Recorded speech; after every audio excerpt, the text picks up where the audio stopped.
Hello guys, তো সবাই কেমন আছেন? এটা হচ্ছে গুলশান এক শেফ টেবিল। তো এখানে ৪ তলা, সরি ৫ তলা ৬ তলা মাঝে আবার এসকেলেটরও আছে। তো ওদের ডেকোরেশনটা খুবই সুন্দর। আমার কাছে খুবই ভালো লাগে। আর এটা হচ্ছে বাইরের সাইড, আউটডোর। তো এই জায়গাটা তো আরো বেশি সুন্দর। আশেপাশে সবকিছু খোলা, খোলা আকাশের নিচে মজার শান্তির বাতাস। অবশ্য ভিতরে এসি আছে।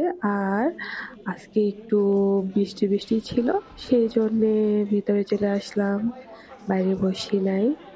দেন চলে গেলাম খাবার দেখতে। আর এটা হচ্ছে ফুচকা উৎসবের।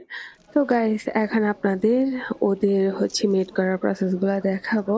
অবশ্যই ইনগ্রিডিয়েন্টস সবকিছু রেডি থাকে, ওরা শুধু ফাইনালি ফুচকাটা তৈরি করে দেয়। তো আমার কাছে কিন্তু সবকিছু এগুলা দেখতে খুবই ভালো লাগে। এখন আপনাদের কাছে কেমন লাগে জানি না, ইনশাল্লাহ ভালো লাগবে। আর এখন হচ্ছে খাওয়ার পালা। তো বাই বাই, আবার দেখা হবে।